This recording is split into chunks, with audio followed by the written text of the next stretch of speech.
കുണ്ടിലിരിക്കുന്ന കുഞ്ഞന്തവളയ്ക്ക് കുന്നിന് മീതെ പറക്കാൻ മോഹം എന്ന് പറഞ്ഞിട്ടൊരു ചൊല്ലുണ്ട്. ഇവരുടെ ഈ പരിമിതികളെ കുറിച്ചിട്ട് ഈ SFIക്കാർക്ക് അറിയില്ല. ശ്രീ അസ്കറും ഈ ചർച്ചയിൽ എവിടെയോ പറയുന്നത് കേട്ട മാതിരി തന്നെ ഈ പാർട്ടി ക്ലാസ്സുകളിൽ അദ്ദേഹം പറഞ്ഞു, ഞാൻ വിദ്യാർത്ഥി പ്രസ്ഥാനം തൊട്ടിട്ട് ഞാൻ ഒരുപാട് തല്ലുകൊണ്ടിട്ടുണ്ട്, അതുമാതിരി തന്നെ തല്ലുകൊണ്ടിട്ടുള്ള ഒരുപാട് നേതാക്കന്മാരാണെന്ന് മന്ത്രിമാരായിട്ട് ബസ്സിലിരിക്കുന്നത്. ശ്രീ അസ്കർ, ഞങ്ങളെയൊക്കെ കളിയാക്കുന്നു. ഗുജറാത്തിലുള്ള മലയാളികളും അതുപോലെ തന്നെ UP-യിലുള്ള മലയാളികളും കർണാടകത്തിലുള്ള മലയാളികളും തമിഴ്നാട്ടിലുള്ള മലയാളികളും 9365 എന്ന് പറയാൻ കഴിയാത്തൊരു മന്ത്രിയാണ് വിദ്യാഭ്യാസ വകുപ്പിനെ ഭരിക്കുന്നതെന്ന് താങ്കൾ മനസ്സിലാക്കുക. ഈ തല്ലുകൊണ്ടതിൻ്റെ പേരിൽ മന്ത്രിമാരെ പിടിച്ചിട്ട് തല്ലുകൊണ്ടവരെ പിടിച്ച് മന്ത്രിമാരാക്കിയതിൻ്റെ ദോഷം കേരളം അനുഭവിച്ചുകൊണ്ടിരിക്കുകയാണ്. രാജ്യത്ത് എത്ര സംസ്ഥാനമുണ്ട് എന്നുള്ളത് മന്ത്രിക്കും അറിയില്ല, മന്ത്രിയുടെ ചുറ്റും ഇരിക്കുന്നവർക്കും അറിയാത്തൊരു അവസ്ഥയിലാണ് നമ്മൾ മുൻപോട്ട് പോയിക്കൊണ്ടിരിക്കുന്നത്.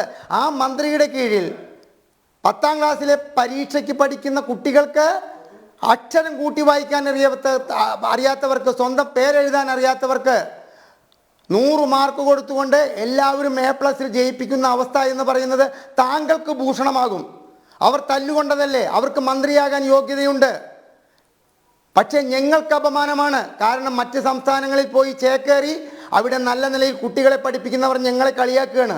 ഞങ്ങൾ നാട്ടിൽ വന്ന് സെറ്റിലാവുന്നെന്ന് പറയുന്നത്, ഞങ്ങളുടെ മക്കളുടെ മക്കൾ ഈ വിദ്യാഭ്യാസ മന്ത്രിയുടെ കീഴിൽ പഠിക്കാനാണെന്ന് ചോദിക്കുന്നത് ഞങ്ങൾക്ക് അപമാനമാണ്. അത് താങ്കൾ ആദ്യം മനസ്സിലാക്കുക.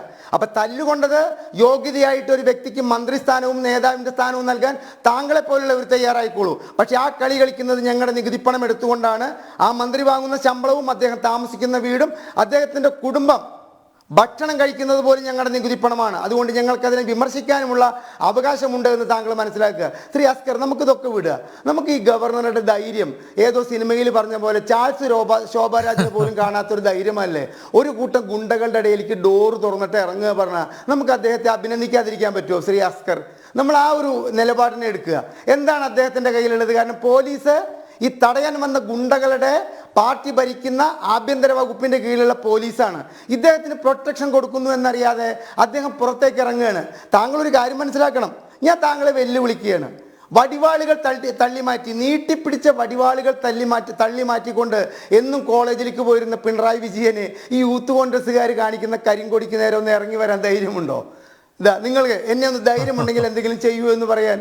ഇവിടെ സേനാപതി വേണുവിനോട് നേരത്തെ സംസാരിച്ച 1-2 വ്യക്തികൾ പറഞ്ഞതുപോലെ തന്നെ പറയുകയാണ്, യൂത്ത് കോൺഗ്രസ്സുകാർക്ക് പരസ്പരം പാര വയ്ക്കാനും ഒരു യൂത്ത് കോൺഗ്രസ് തെരഞ്ഞെടുപ്പ് പോലും വൃത്തിയായി നടത്താൻ അറിയാത്ത അവരെ ഈ മുഖ്യമന്ത്രിയുടെ ജീവന് ഭീഷണിയാണെന്ന് ധരിക്കുന്ന ഈ മുഖ്യമന്ത്രിയോട് ഞാൻ താങ്കളോട് ചോദിക്കുകയാണ്, ധൈര്യമുണ്ടോ എവിടെയെങ്കിലും ഒരു യൂത്ത് കോൺഗ്രസ്സുകാരൻ കാണിച്ച കരിങ്കൊടിക്ക് നേരെ എന്നെ നിങ്ങൾ എന്താണ് ചെയ്യൂ എന്ന് പറഞ്ഞ് ബ്ലഡി റാസ്കൽസ് എന്ന് വിളിച്ചോട്ടെ, ഒന്ന് ഇറങ്ങി വരുന്നത് കാണാൻ കേരളത്തിലെ ജനങ്ങൾക്ക് യോഗമുണ്ടാക്കുമെന്ന് പറയാൻ താങ്കൾക്ക് ധൈര്യമുണ്ടോ? അപ്പം നമ്മൾ ഈ ആരിഫ് മുഹമ്മദ് ഖാനെ സമ്മതിക്കുകയല്ലേ വേണ്ടത്?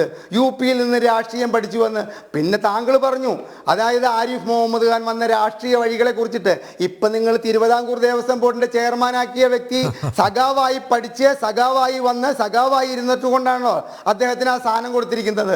ഇതൊക്കെ അങ്ങേയറ്റ അപലപനീയമായ കാര്യമല്ലേ? താങ്കളൊരു അഭിഭാഷകനല്ലേ?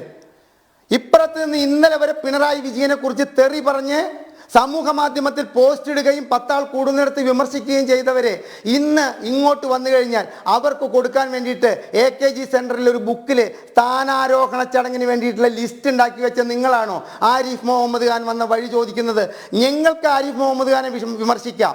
കാരണം അദ്ദേഹം ഞങ്ങളൊക്കെ തുടക്കത്തിൽ ഏത് രാഷ്ട്രീയ പാർട്ടിയോട്, ഏത് പ്രസ്ഥാനത്തിനോട്, ഏത് പ്രത്യയശാസ്ത്രത്തോട് വിശ്വസിച്ചിരുന്നു അവിടെ തന്നെ നിൽക്കുന്നു.